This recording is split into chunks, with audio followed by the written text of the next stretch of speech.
ইসলাম traders 2018 সালের 1 জানুয়ারি তারিখে 1 লক্ষ টাকা দিয়ে একটি মেশিন ক্রয় করে। উক্ত মেশিনের সংস্থাপন ব্যয় 6,000 টাকা ও পরিবহন ব্যয় 4,000 টাকা। মেশিনটির আনুমানিক আয়ুষ্কাল 5 বছর। আয়ুষ্কাল শেষে ভগ্নাবশেষ মূল্য পাওয়া যাবে 27,600 টাকা। ক্রমহ্রাসমান জেড পদ্ধতিতে বার্ষিক 25% হারে অবচয় ধার্য হয়। প্রতি বছর 31 ডিসেম্বর তারিখে হিসাবকাল শেষ হয়। অঙ্কটি এইচএসসি পরীক্ষা রাজশাহী বোর্ড 2023 সালে এসেছিল। আমাদের অঙ্কের করণীয় বিষয় হচ্ছে 3টি। আমরা জানি সৃজনশীল অংশের করণীয় বিষয় থাকে 3টি।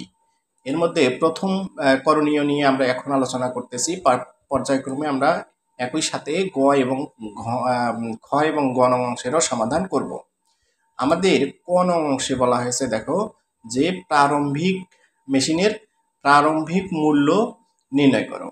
আচ্ছা, প্রারম্ভিক মূল্য বলতে কি বোঝায়? দেখো, আমরা এখানে লিখে দেব যে যেহেতু আমাদের এখানে একটা ছক আমরা আগে প্রথমে অঙ্কন করে নেই, যে মেশিন বিবরণ, বিস্তারিত টাকা এবং টাকা। আমরা এখানে লিখবো যে প্রারম্ভিক মূল্য। আমাদের অঙ্কের করণীয় বিষয় হচ্ছে, দেখো, এখানে প্রারম্ভিক মূল্য বলতে করতে বলছে। অনেক সময় অবচয়যোগ্য মূল্যও আমাদের করতে বলে। যেহেতু আমাদের প্রারম্ভিক মূল্য বের করতে বলছে, তাহলে আমরা এখানে প্রারম্ভিক মূল্য এই কথাটি লিখে দেব।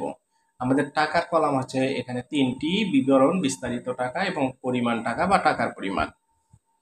এটি করার পর আমাদের যেহেতু, অর্থাৎ প্রারম্ভিক মানে কি, আমরা শুরুর মূল্য, মেশিনটির মোট মূল্য কত সেটি আমাদের নির্ণয় করতে হবে। এখানে দেখো বলছে যে 1 জানুয়ারি তারিখে 1 লক্ষ টাকা দিয়ে একটি মেশিন ক্রয় করে। তার মানে এই 1 লক্ষ টাকা কি? এই 1 লক্ষ টাকা হচ্ছে এনার মেশিনের কিসের মূল্য? এই 1 লক্ষ টাকা হচ্ছে এনার মেশিনের কি মূল্য? 1 লক্ষ টাকা হচ্ছে এনার ক্রয় মূল্য। তার মানে 1 লক্ষ টাকা দিয়ে এই মেশিনটা ক্রয় করা হয়েছে। তাহলে ক্রয় মূল্য আমরা বলতে পারি যে এই মেশিনটির ক্রয় মূল্য হচ্ছে 1 লক্ষ টাকা। তাহলে আমরা এখানে ক্রয় মূল্য লিখে দিলাম 1 লক্ষ টাকা। এরপরে বলা হয়েছে কি, দেখো, যে উক্ত মেশিনের সংস্থাপন ব্যয়। এখানে একটি ব্যয়ের নাম বলা আছে, যে সংস্থাপন ব্যয় কত টাকা? দেখো বলছে যে 6,000 টাকা। তাহলে এই ব্যয়টি আমরা এখানে নিয়ে আসবো। যেহেতু একটা মেশিন শুধু ক্রয়ে যে দামে ক্রয় করা হয় সেটি তার প্রকৃত ব্যয় নয়। যে কোনো মেশিনকে ক্রয়ের পর একে কার্য উপযোগী করতে যতগুলো ব্যয় হয় সেই সবগুলো ব্যয়কে আমরা মেশিনের সাথে সবসময় যোগ করে ধরে নেব। তাহলেই আমরা মেশিনের মোট মূল্য বা প্রারম্ভিক মূল্য পেয়ে যাব। তাহলে এখানে এই সংস্থাপন ব্যয় কত টাকা হয়েছে? দেখো, মেশিনটির সংস্থাপন ব্যয় হয়েছে আমাদের 6,000 টাকা। এটা আছে যে মেশিনটির সংস্থাপন ব্যয় 6,000 টাকা। ও বলছে যে পরিবহন ব্যয় আছে 4,000 টাকা। তাহলে আরেকটি ব্যয় আমরা পেয়েছি, যে ব্যয়টির নাম কি? পরিবহন ব্যয়। তাহলে পরিবহন ব্যয় আমরা এখানে লিখে দেব। এবং এই টাকার পরিমাণ কত? এর টাকার পরিমাণ হচ্ছে আমাদের 4,000 টাকা। তাহলে একটা মেশিন ক্রয় করা হয়েছে যার ক্রয় মূল্য ছিল 1 লক্ষ টাকা। এর সাথে এই মেশিনটিকে কার্য উপযোগী করতে সংস্থাপন ব্যয় হয়েছে 6,000 টাকা ও এই মেশিনটি কর্মস্থলে পরিবহন আনায়ন বাবদ পরিবহন সংস্থাকে দিয়ে দেওয়া হয়েছে 4,000 টাকা, যার নাম পরিবহন ব্যয়। তাহলে আমাদের আর কোনো অঙ্কে কোনো ব্যয় নাই। এখন কি করতে হবে? আমাদের এই সবগুলো ব্যয়ের পরিমাণ আমাদের যোগ করে নিতে হবে। তাহলে সবগুলো ব্যয় আমরা কি করব? সবগুলো ব্যয় আমরা যোগ করে নেব। তাহলে এখানে আমরা সর্বশেষ যে টাকাটি পেয়েছি তার ঘরে আমরা একটা, তার নিচে সর্বশেষ একটা আন্ডারলাইন করব। করার পর আমরা কি করব? এই 1,06,000 এবং 4,000 যোগ করব। তাহলে আমাদের টাকার পরিমাণ হবে কত? 1,10,000 টাকা। এই 1,10,000 টাকার নাম কি? এটি হচ্ছে আমাদের মোট কি ব্যয়? এই টাকাটার নামই হচ্ছে আমাদের এই যে প্রারম্ভিক মূল্য। অর্থাৎ এটি ছিল মেশিনের প্রথম যে ক্রয় মূল্য, সেটি হচ্ছে আমাদের প্রারম্ভিক মূল্য। এরপরে দেখো, আমাদের খ নং অংশে বলা হয়েছে অবচয় সারণী প্রস্তুত করো। আমরা এখন খ নং অংশের সমাধানে চলে যাব। আমাদের খ নং অংশে বলেছে যে অবচয় সারণী তৈরি করো। এই অবচয় সারণী তৈরি করার জন্য আমরা এখানে একটি ছক বা কলাম অঙ্কন করে নিয়েছি। এখন এই অবচয় সারণী আমরা কি করব? এখানে লিখে দিয়েছি যে এটি আমাদের খ নাম্বার করণীয়। আমরা পূর্বের অঙ্কে করেছিলাম এটি।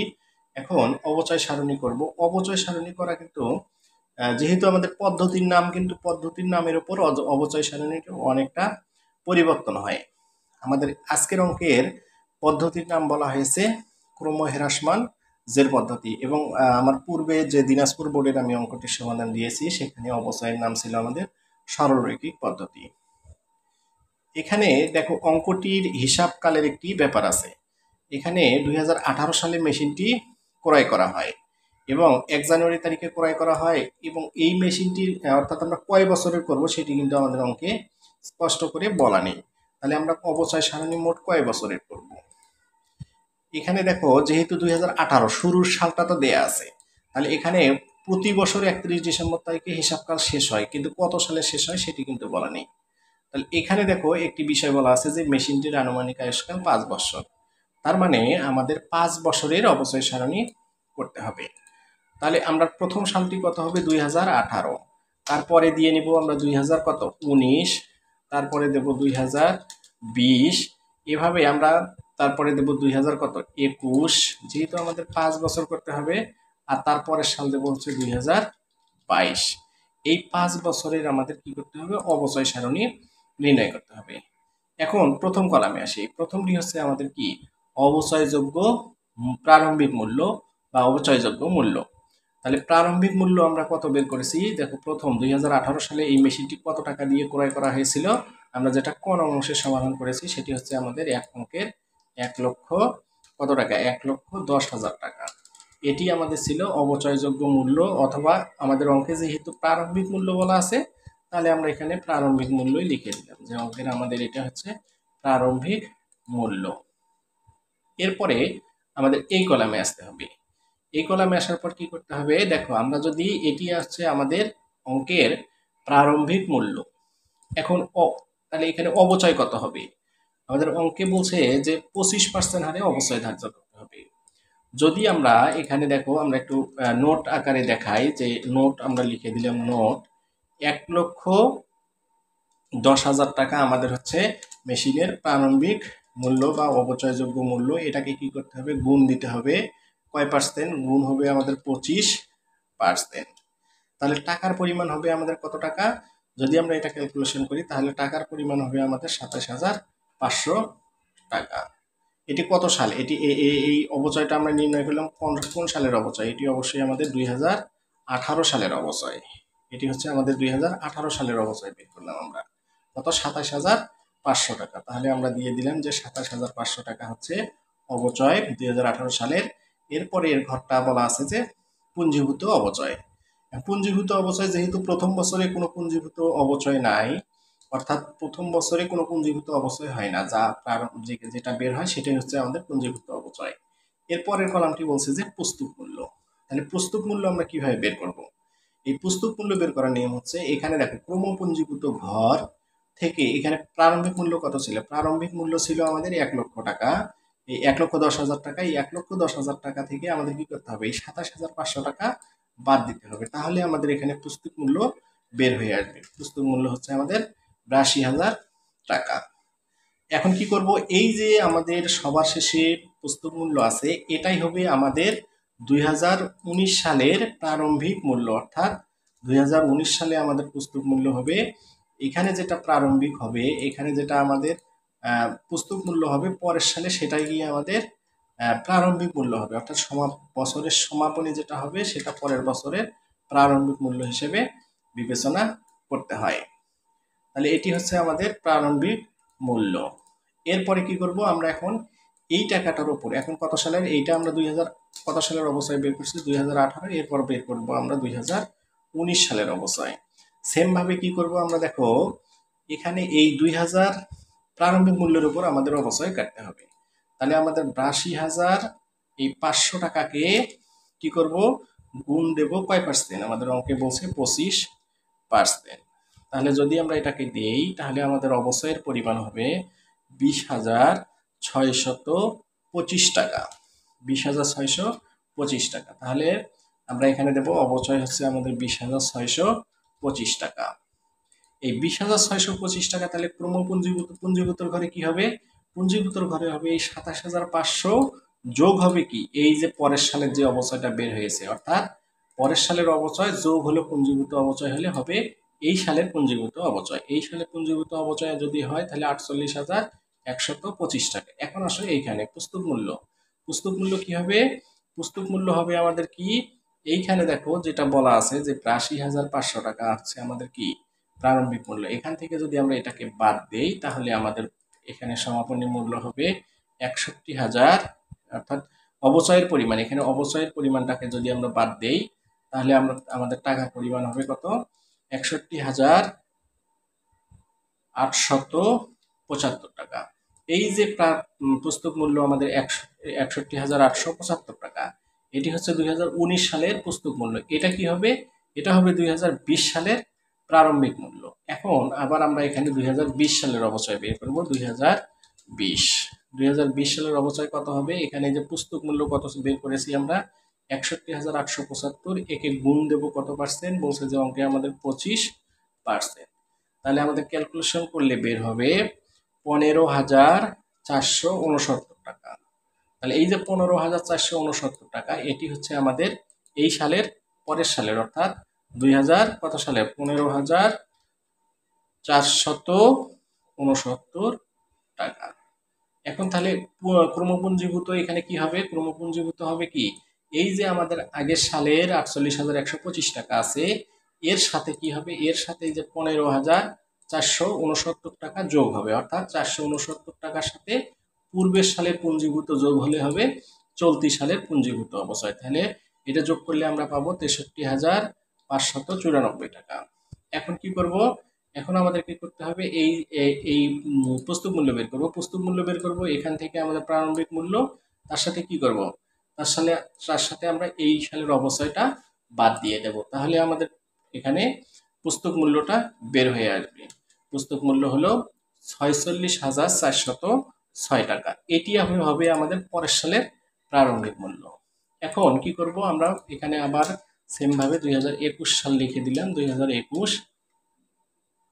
২০২১ সালের অবচয় কত হবে, দেখো এখানে কিন্তু আমাদের এইটা কিন্তু আমাদের হচ্ছে প্রারম্ভিক মূল্য। তাহলে প্রারম্ভিক মূল্য গুণন হবে কত, 25, তারপরে এটা কি হবে পার্সেন্ট।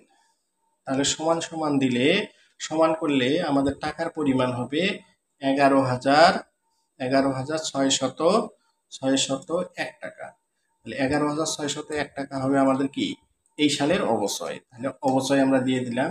এখন কি করব, পুঞ্জীভূত অবচয়। তাহলে কি করতে হবে, এই ১১,৬০১ টাকার সাথে আমাদের পূর্বের পুঞ্জীভূত কত, ৬৩,৫৯৪, অর্থাৎ ৬৩,৫৯৪ সাথে এই সালের অবচয় যোগ করব। যোগ করলে হবে আমাদের ৭৫,১৯৫ টাকা। এখন এখানে পুস্তক মূল্য কত হবে, পুস্তক মূল্য হবে এই টাকাটা থেকে যদি আমরা এটা বাদ দেই, এই সালের অবচয়টা বাদ দেই, তাহলে আমাদের পুস্তক মূল্য হবে কত, ৩৪,৮০৬ টাকা। এরপরে আসো, তাহলে এই ৩৪,৬০৮ টাকা হচ্ছে আমাদের কি, এটার হবে পরের সালের পুঞ্জীভূত অবচয়। এখন এই যে পুঞ্জীভূত অবচয়, এরপরে আসো অবচয়। এইখানে এসে সর্বশেষ সালে আসিয়া আমাদের কিন্তু এই পার্সেন্ট, আমরা যেমন পূর্বের সালগুলোতে শতকরা পার্সেন্ট কেটে যেমন আমরা অবচয়ের পরিমাণটা এখানে বের করেছি, সেভাবে কিন্তু সর্বশেষ সালে আসিয়া অবচয় নির্ণয় করা যাবে না। কেন যাবে না, সেটি হচ্ছে আমাদের অঙ্কে দেখো বলা আছে যে ভগ্নাবশেষ মূল্য, আয়ুষ্কাল বলা ছিল, আয়ুষ্কাল শেষে মেশিনটির অবচয় আমাদের ভগ্নাবশেষ মূল্য পাওয়া যাবে ২৭,৬০০ টাকা। তার মানে এই ২৭,৬০০ টাকা হবে কি আমাদের সর্বশেষ মূল্য, এই মেশিনটির সর্বশেষ মূল্য হবে আমাদের, অর্থাৎ ব্যবহার করার পর ৫ বছর ব্যবহারের পর এই মেশিনটি যেহেতু ২৭,৬০০ টাকায় কি করা যাবে, বিক্রি করা যাবে। তাহলে আমাদের মেশিনের মূল্য ছিল কত, ৩৪,৮০৬ টাকা। তাহলে আমরা ২০২২ সালের অবচয়টা কিভাবে নির্ণয় করব, ২০২২ সালের অবচয় আমাদের ওই পার্সেন্ট অনুসারে যেহেতু হবে না, যেহেতু ভগ্নাবশেষ মূল্য আছে, তাহলে কি করতে হবে, দেখো এখানে বলছে যে সর্বশেষ মেশিনটির মূল্য থাকবে আমাদের ২৭,৬০০ টাকা, আর এটি হচ্ছে আমাদের কি মেশিনের প্রারম্ভিক মূল্য। তাহলে মেশিনের প্রারম্ভিক মূল্য আমাদের ৩৪,০০০ কত টাকা, ৮০৬ টাকা। এই ৮০৬ টাকা থেকে এই মেশিনটি বিক্রি করলে কত পাওয়া যাবে, বিক্রি করলে অর্থাৎ ৩৪,৮০৬ টাকার মেশিনটি আমরা বিক্রি করলে টাকা পাবো কত, ২৭,৬০০। তাহলে বিয়োগ দেব আমরা এই ৩৪,৮০৬ থেকে, এখানে কি করব, এটাকে বিয়োগ দেব হচ্ছে কত, ২৭,৬০০ টাকা। এটি বিক্রি করলে পাওয়া যাবে। তাহলে আমাদের লস বা ক্ষতি বা এখানে অবচয়ের পরিমাণ আমাদের যেহেতু বলতে হবে, তাহলে অবচয় দেখো এটা থেকে যদি আমরা এটা বিয়োগ করি তাহলে ৭,২০৫ টাকা হবে আমাদের লোকসান, যেটা ব্যবহারজনিত ক্ষতি, এবং ব্যবহারজনিত ক্ষতিকেই আমাদের কি বলি, অবচয় বলি। তাহলে ৭,২০০ কত টাকা, ৫ টাকা হবে অবচয়। এখন তাহলে পুঞ্জীভূত অবচয় কি হবে, পুঞ্জীভূত অবচয় হবে আমাদের এই ৭৫,১৯৫ টাকা, এই টাকার সাথে এই ৭,২০৫ টাকা যোগ করলে হবে আমাদের এই সালের অবচয়, তাহলে হবে ৮২,০০০ কত টাকা, ৪০০ টাকা। তো এটি হলো আমাদের অবচয় সারণী। এরপরে আমরা কি করণীয় করব, এরপরে করণীয় হচ্ছে প্রথম ২ বছরের অবচয় হিসাব এবং পুঞ্জীভূত অবচয় হিসাব তৈরি করো। এটি আমার পরের অঙ্কে সমাধান করা হয়েছে। আশা করি শিক্ষার্থীরা আমার চ্যানেলটা অবশ্যই সাবস্ক্রাইব করবে এবং আমার ভিডিওগুলো নিয়মিত দেখবে। কোনো মন্তব্য থাকলে অবশ্যই তারা কমেন্টসের মাধ্যমে আমাকে জানাবে। এটি আমার প্রত্যাশা সকল শিক্ষার্থীদের কাছ থেকে। ধন্যবাদ এতক্ষণ সাথে থাকার জন্য।